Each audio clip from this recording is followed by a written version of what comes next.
Hello students, good morning. अपन छठा chapter पढ़ रहे थे फसल उत्पादन वाला, और फसल उत्पादन में अपन खाद्यान्न वाली क्रॉप्स पढ़ रहे थे। खाद्यान्न वाली क्रॉप्स में अपन बाजरा पढ़ रहे थे, और बाजरे में भी क्या चल रही थी अपनी पादप संरक्षण चल रहा था। क्या चल रहा था? पादप संरक्षण चल रहा था। हेडिंग डाल दो बेटा, पादप संरक्षण। पादप संरक्षण में अपन ने कीट रोग पढ़ लिए थे, और क्या नाम से डिजीज पढ़ रहे थे, बीमारी पढ़ रहे थे कि कौन कौन सी बीमारियां बाजरे के अंदर लगती हैं। हरित वाली अपन ने पढ़ लिया था, और अब पढ़ेंगे दूसरी बीमारी है अर्गट। अर्गट बोल दो या गुदिया बोल दो।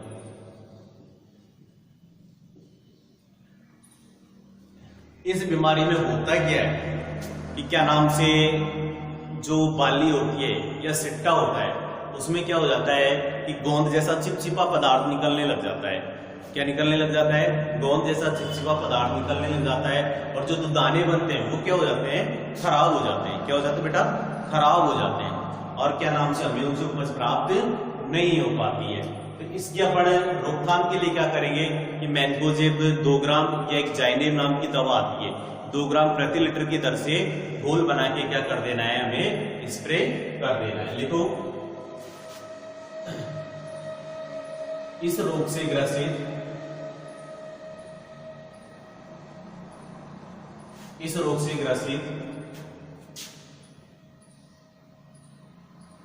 से ग्रसित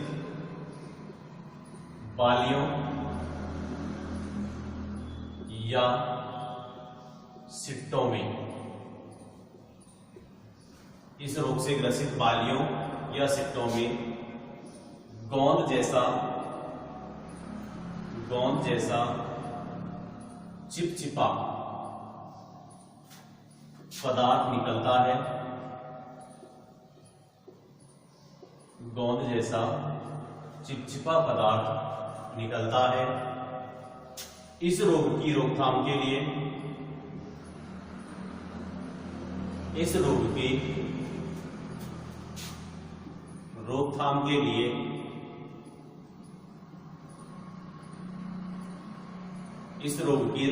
लिए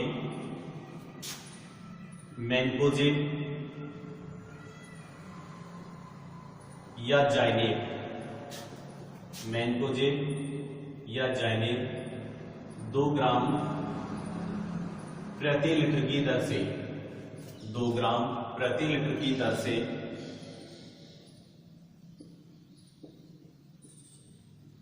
घोल बनाकर छिड़काव कर देना चाहिए। घोल बनाकर छिड़काव कर देना चाहिए। ये हो गई पादप संरक्षण कंप्लीट हो गया। अब पढ़ेंगे इसकी कटाई व मंडाई।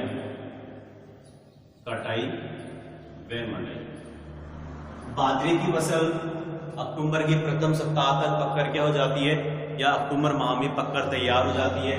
लिखो, बाजरे की फसल अक्टूबर माह में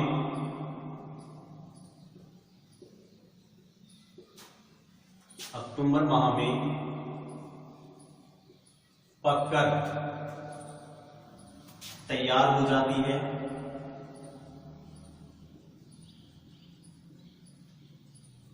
अक्टूबर माह में पककर तैयार हो जाती है, तथा हंसिया या दराती की सहायता से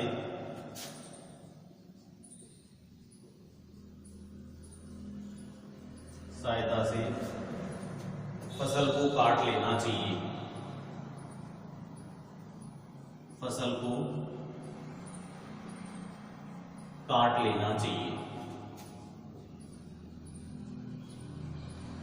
क्लियर? अब पढ़ते हैं इसकी उपज कि बाजरे की प्रति हेक्टेयर उपज क्या है। बाजरे की प्रति हेक्टेयर उपज।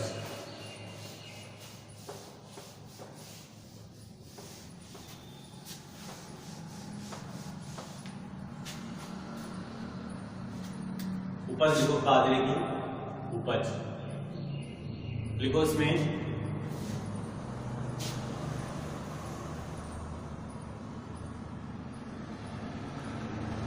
बाजरे की यानी बाजरे अपन दाने के लिए उगाते हैं तो 15 से 20 क्विंटल, और बाजरे की औसत उपज, बाजरे की औसत उपज, औसत उपज 15 से 20 क्विंटल,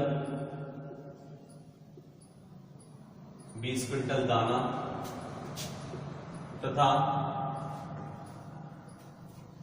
50 से 60 क्विंटल सूखी कड़वी, 50 से 60 क्विंटल सूखा चारा, 50 से 60 क्विंटल सूखा चारा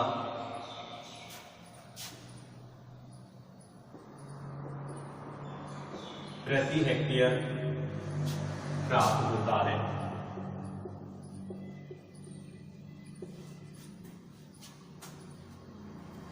तथा चारागाह के लिए उगाई गई फसल से तथा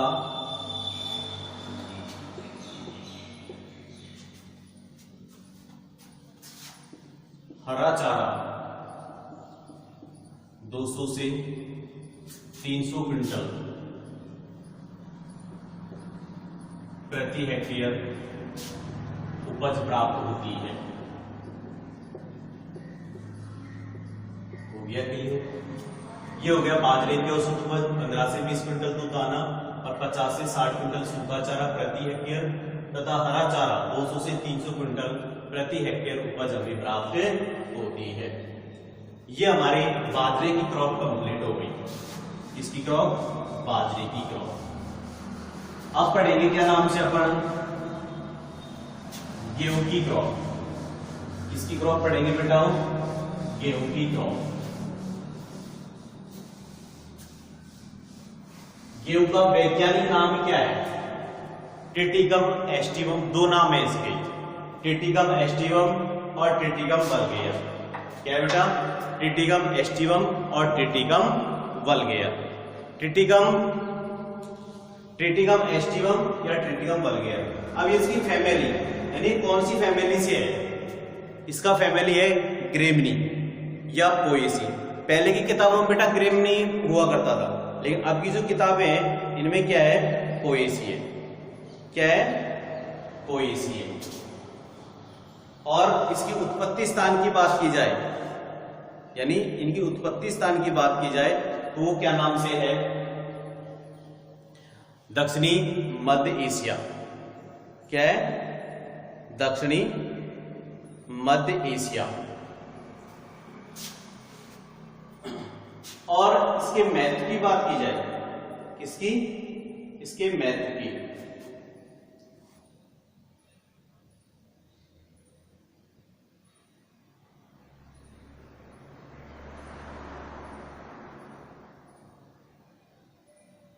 महत्व की बात की जाए तो क्या नाम से, जैसे अपन जो खाद्यान्न क्रॉप्स में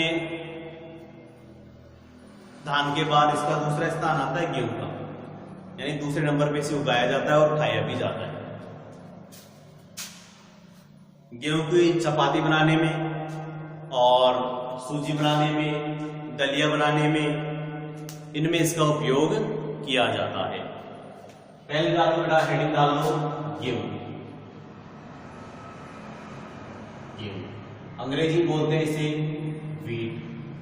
क्या बोलते हैं? वीट। सबसे पहले वैज्ञानिक नाम पढ़ेंगे गेहूं का। वैज्ञानिक नाम, इसका वैज्ञानिक नाम होता क्या है? इसके दो नाम बताए थे, ट्रिटिकम एस्टिवम और ट्रिटिकम वल्गेयर। लिख लो, triticum aestivum, triticum aestivum L या triticum vulgare L, triticum aestivum L या ट्रिटिकम वल्गेयर एल। अब पढ़ेंगे इसका कुल, यानी गेहूं कौन सी फैमिली से बिलोंग करता है या कौन से कुल से ये बिलोंग करता है। कुल लिखेंगे इसका पोएसी या क्रीम। मैं पहले बता चुका हूं खाद्यान्न क्रॉप्स का जो कुल है वो पोएसी है। क्या है? सभी खाद्यान्न क्रॉप्स का कुल क्या है बेटा? पोएसी है। उत्पत्ति स्थान की बात करें, उत्पत्ति स्थान दक्षिणी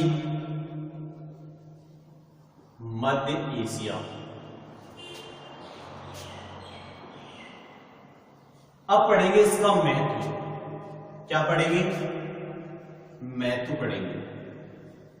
वैज्ञानिक नाम क्या गया? ट्रिटिकम एस्टिवम एल यानी ट्रिटिकम वल्गेयर एल, और कुल आ गया इसका पोएसी ग्रेमनी, और उत्पत्ति स्थान है इसका दक्षिणी मध्य एशिया। अब महत्व में क्या करेंगे? यानी खाद्यान्न वाली फसलों के अंदर बहुत ही प्रमुख फसल है गेहूं। कौन सी फसल है? बहुत ही प्रमुख है। धान के बाद गेहूं का स्थान आता है। लिखो, गेहूं एक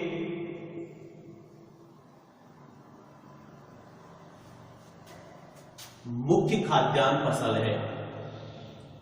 मुख्य खाद्यान्न फसल है। गेहूं एक मुख्य खाद्यान्न फसल है। धान के बाद, इसके बाद धान के बाद गेहूं का, धान के बाद गेहूं का, धान के बाद गेहूं का, धान के बाद गेहूं दूसरे स्थान पर आता है। दूसरे स्थान पर आता है। कौन से स्थान पर? दूसरे स्थान पर आता है। गेहूं का उपयोग, देखो बेटा, गेहूं का उपयोग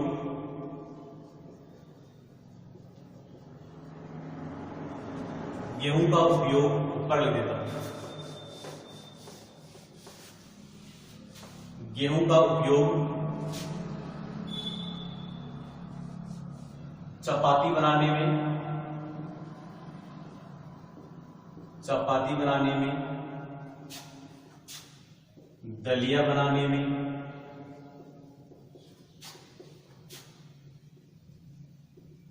सूजी बनाने में,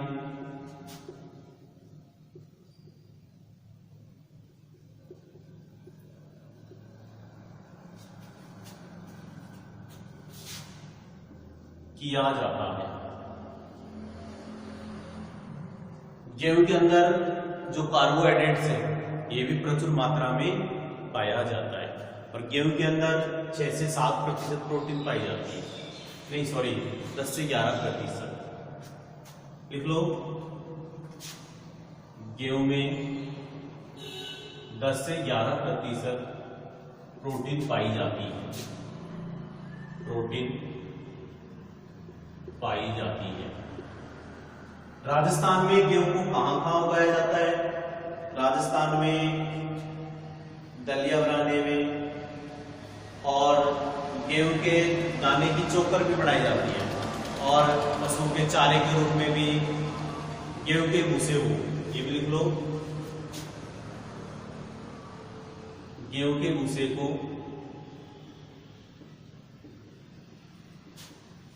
पशुओं को, गेहूं के भूसे को पशुओं को चारे के रूप में खिलाया जाता है। चारे के रूप में खिलाया जाता है। ये हो गया इसका महत्व। अब पढ़ेंगे जलवायु। क्या पढ़ेंगे? जलवायु। अब गेहूं को कौन सी ऋतु को उगाते हैं बेटा? अरे रबी में तो उगाते हैं गेहूं को, और रबी सीजन कब स्टार्ट होता है? सितंबर, अक्टूबर नवंबर माह में, और नवंबर माह में क्या रहता है? सर्दी रहती है। तो इसकी जलवायु क्या हो गई? शीतोष्ण जलवायु हुई या नहीं हुई? अरे शीतोष्ण जलवायु हुई या नहीं हुई? लिखो जलवायु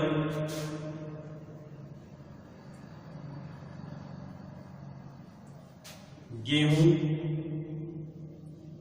शीतोष्ण जलवायु की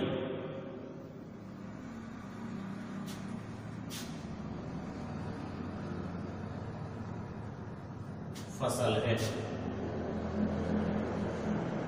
गेहूं के लिए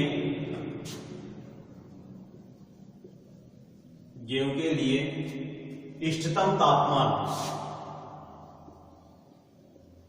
गेहूं के लिए इष्टतम तापमान 25 से 30 डिग्री सेल्सियस होता है।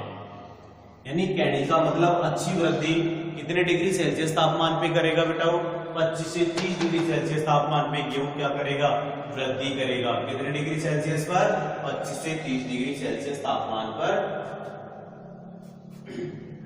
अब पढ़ेंगे इसकी जलवायु के बाद में मृदा। क्या पढ़ेंगे? मृदा।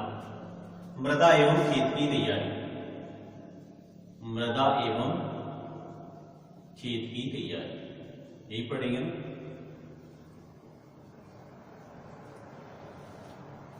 अब गेहूं के लिए जल निकास युक्त, कौन सी? जल निकास युक्त बलुई दोमट या दोमट मृदा सर्वोत्तम मानी जाती है, और जिसका पीएच मान कितना होना चाहिए? 6 से 8.5 के बीच होना चाहिए। कितना होना चाहिए? 6 से 8.5 के बीच होना चाहिए। यानी मृदा कौन सी चाहिए इसके लिए? दोमट या बलुई दोमट, और जिसका पीएच मान क्या होगा? 6 से 7.5 के बीच में उसका पीएच मान होना चाहिए। लिखो बेटा मृदा एवं खेत की तैयारी। लिखो गेहूं के लिए जल निकास युक्त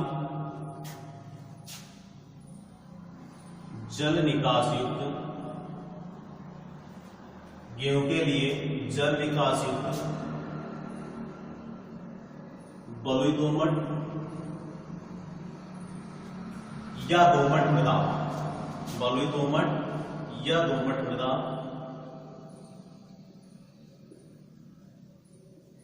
सर्वोत्तम मानी जाती है। सर्वोत्तम मानी जाती है, जिसका पीएच मान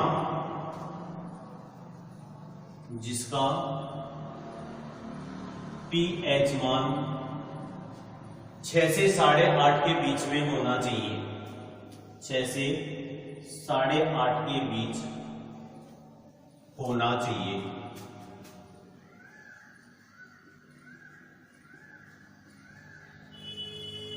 छह से 8.5 के बीच में इसका पीएच मान होना चाहिए।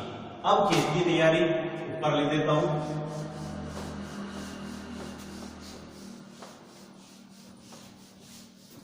खेत की तैयारी क्या करेंगे? यानी 1 जुताई तो मिट्टी पलटने वाले हल से कर देंगे, 2 या 3 जुताई हैरो में कल्टीवेटर से कर देते हैं। यानी 1 जुताई मिट्टी पलटने वाले हल से, 2 या 3 जुताई हैरो या कल्टीवेटर से कर देते हैं, और अंतिम जुताई के साथ मृदा पे पाटा लगाकर मृदा को भुरभुरा एवं समतल बना देते हैं। और भूमिगत कीटों की रोकथाम के लिए क्या करेंगे? क्यूनाल्थोस 1.5% का चूर्ण 25 किलोग्राम प्रति हेक्टेयर की दर से क्या कर देते हैं? बुरकाव कर देते हैं। देखो इसमें खेत की तैयारी करते समय 1 जुताई मिट्टी पलटने वाले हल से,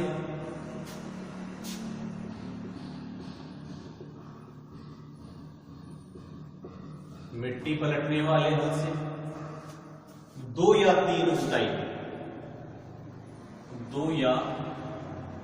जुताई हैरो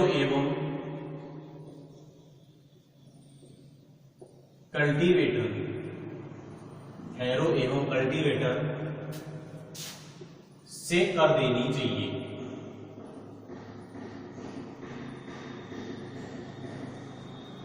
तथा अंतिम जुताई के साथ तथा अंतिम जुताई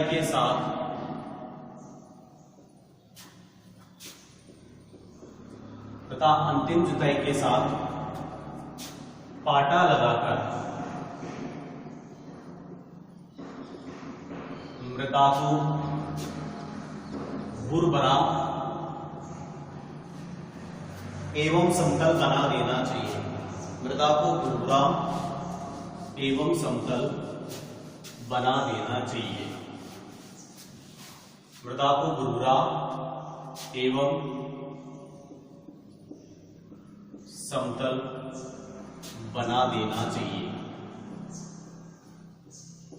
भूमिगत कीटों की रोकथाम के लिए, यानी भूमि के अंदर जो कीड़े होते हैं ना, उनकी रोकथाम के लिए, देखो भूमिगत कीटों की रोकथाम के लिए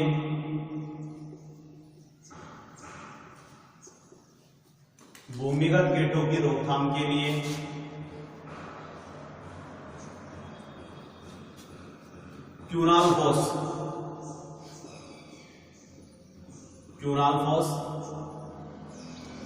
1.5% का चूर्ण 25 किलोग्राम 1.5% का चूर्ण 25 किलोग्राम प्रति हेक्टेयर की दर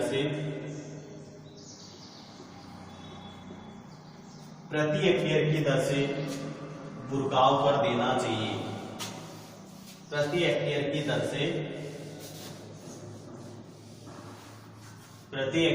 दर से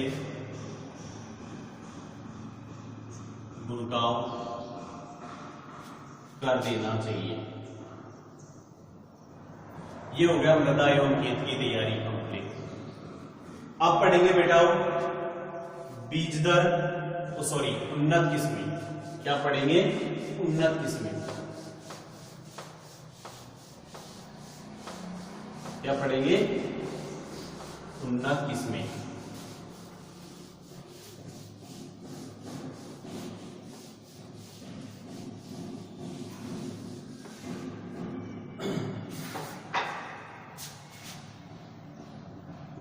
उन्नत किस्में, जैसे इसकी उन्नत किस्में बताओ। राज 1482 सबसे फेमस वैरायटी है। राज 1482 की रोटियां बहुत सॉफ्ट बनती हैं, खाने लायक वैरायटी, बहुत अच्छी वैरायटी है राज 1482। सबसे पुरानी वैरायटी की बात करो जो पहले उगाते थे, लोकवन। अब फिलहाल उगा रहे हैं राज 3077, राज 3777, एक है सुजाता,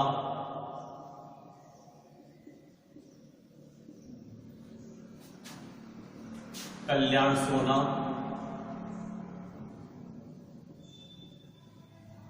सोनालिका,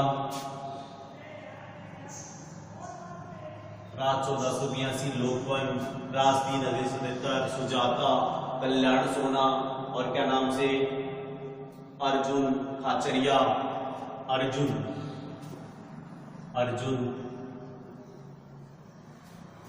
खाचरिया,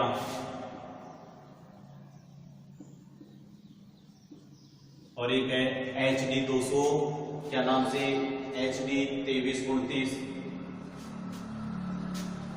HD 2329, यानी राज 1482 है, लोकवन है, राज 3077 है, और कल्याण सोना है, सोनालिका है, राज 3765 और है, और राज 1555, राज 3765 और राज 1555 आदि। ये हो गई इसकी वैरायटियां। अब पढ़ेंगे बेटा इसकी बीज दर एवं बीजोपचार। बीज दर एवं बीजोपचार। एक बात बता दूं आपको, जो गेहूं की बीज दर है वो बीज की बुआई पे डिपेंड करेगी कि कौन से मेथड पे गेहूं की बुआई कर रहे हैं, कौन सी विधि से गेहूं की बुआई अपन कर रहे हैं।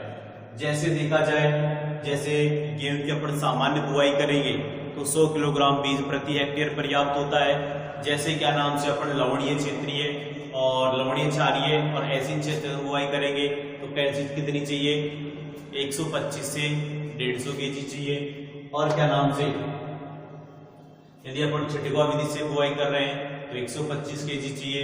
यदि अपन डिबलर विधि से बुआई कर रहे हैं तो 25 से 30 किलोग्राम बीज क्या चाहिए प्रति हेक्टेयर हमें चाहिए होता है। लिखो बेटा इसमें गेहूं की बीज की मात्रा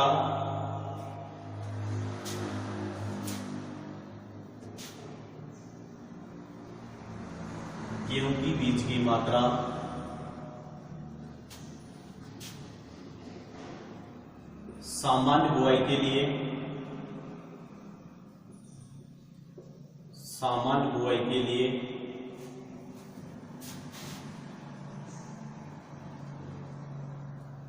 100 किलोग्राम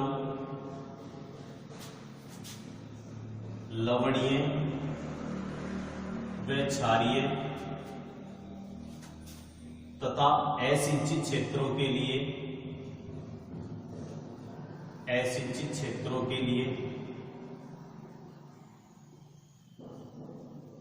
125 से 130 केजी। छिटकवा विधि के लिए 125 से 150 केजी। गेहूं की बीज की मात्रा सामान्य बुआई के लिए 100 केजी, लवणीय क्षारीय तथा असिंचित क्षेत्रों के लिए 125 से 30 केजी, छिटकवा विधि से 125 से 150 केजी तथा डिबलर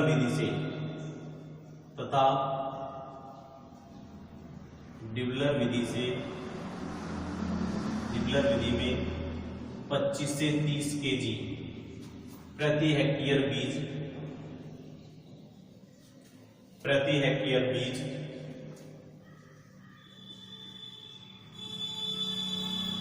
पर्याप्त होता है।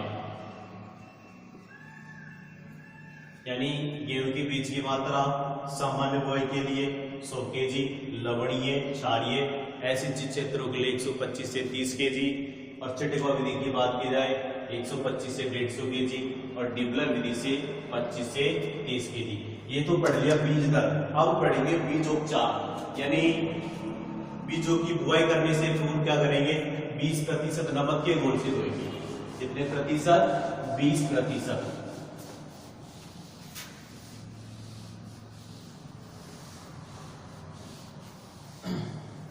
लिखो इसमें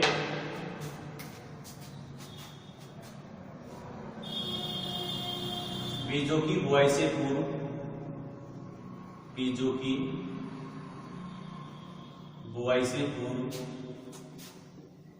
20%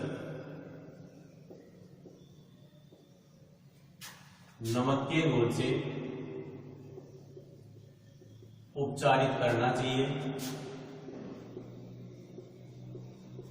नमक के घोल से उपचारित करना चाहिए, यानी बीजों की बुआई से कितने प्रतिशत के घोल से, 20% के घोल से बीजों को क्या करना चाहिए, उपचारित करना चाहिए। उसके बाद 2 या 3 ग्राम, उसके बाद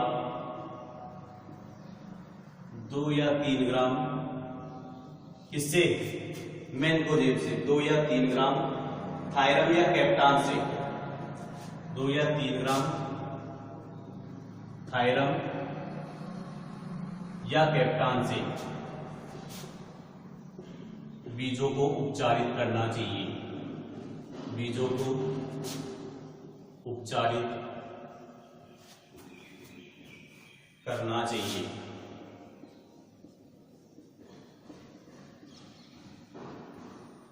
उसके बाद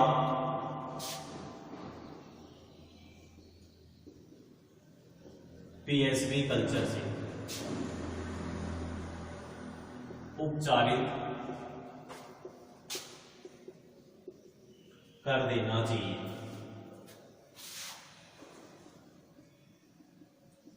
पीएसवी की फुल फॉर्म होती है बेटा फास्फोरस सॉल्यूशन बैक्टीरिया, यानी ये जो बैक्टीरिया है वो फास्फोरस का क्या करता है, फिक्सेशन करता है, किससे, वायुमंडल से, और पौधों को उपलब्ध करवाता है। पीएसपी का पूरा नाम लिख लो।